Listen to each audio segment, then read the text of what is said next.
for the first time in my life, I've been so motivated by money, dude. And like after just like a year and a half of training and really finding the thing again that I really love, I'm just like, do I really want to do that? Well, I think it comes down, like, here's the deal, right? I think I'm a little too far this way, and eventually I'll kind of correct back to the middle.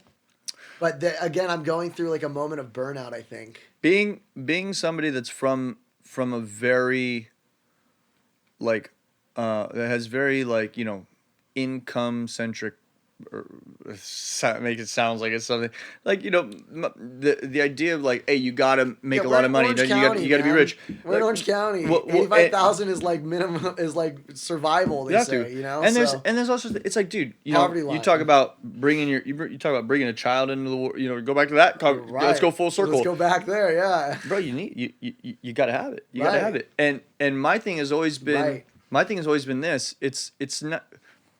This actually just applies to a general sense of things. It's never the thing or the tool that is good or bad.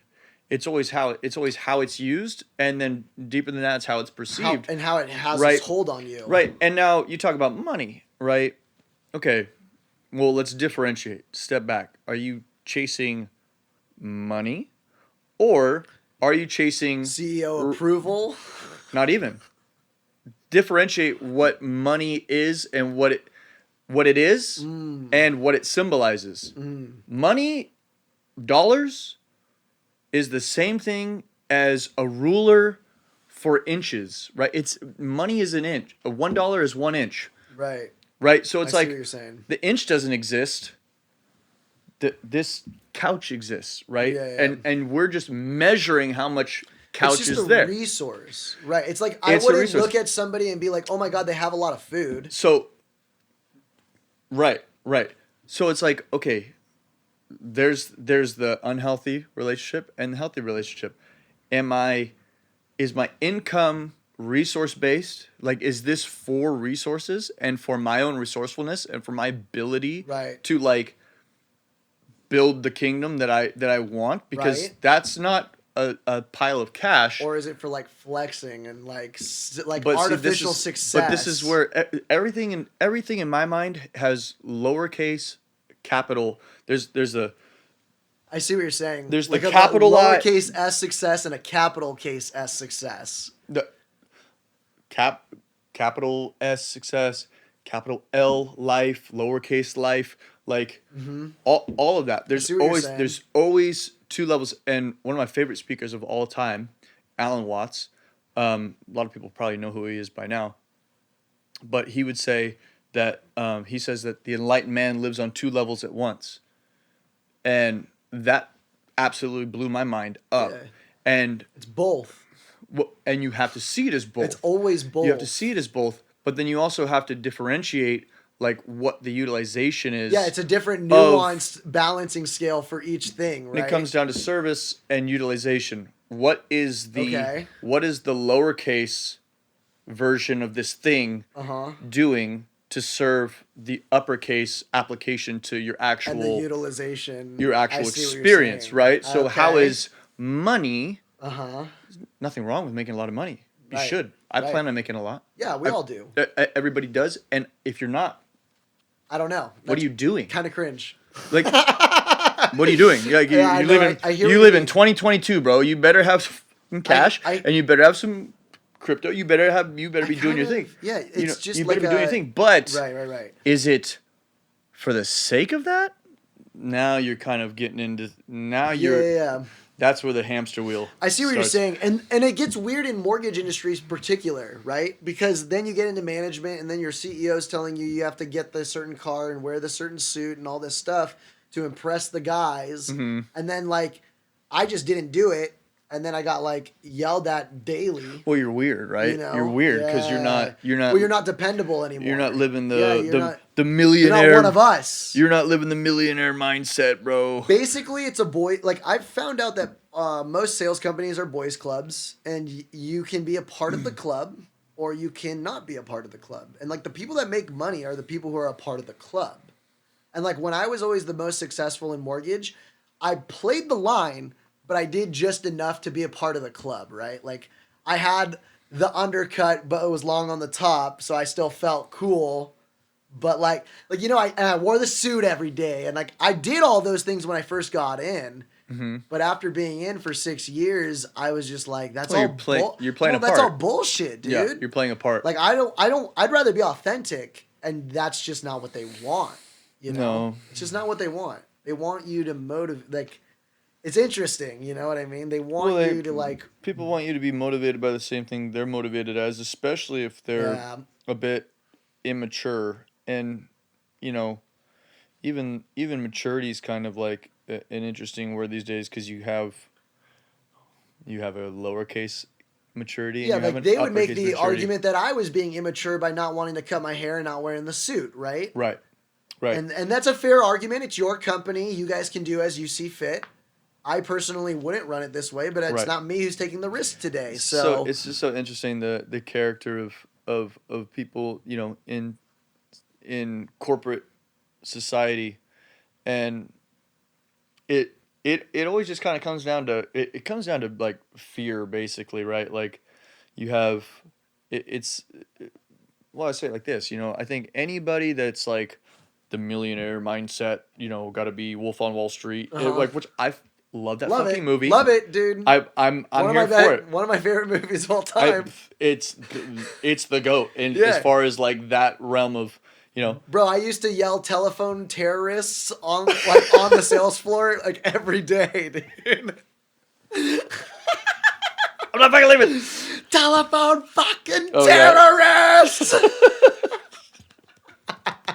That's my favorite part. Dude, I loved it. Because I was the guy that would, like, you hang up on me, I'll psychodive 3, 4, 5 times in a row until you answer me again.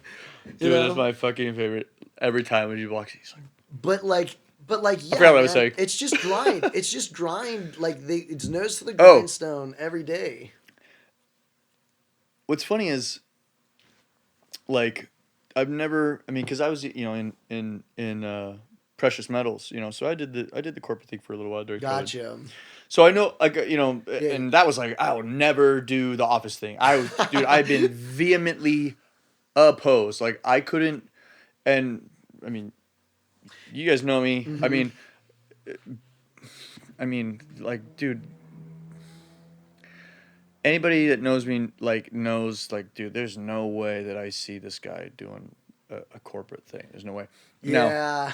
Now, and I go, well, let me try it. Because I felt like there was things there, without getting into that, like, there was things there for me to learn. And I thought, like, I mean, man, I'm going to, like, probably not sell my soul, but, like, I knew, like, this is not going to fulfill me.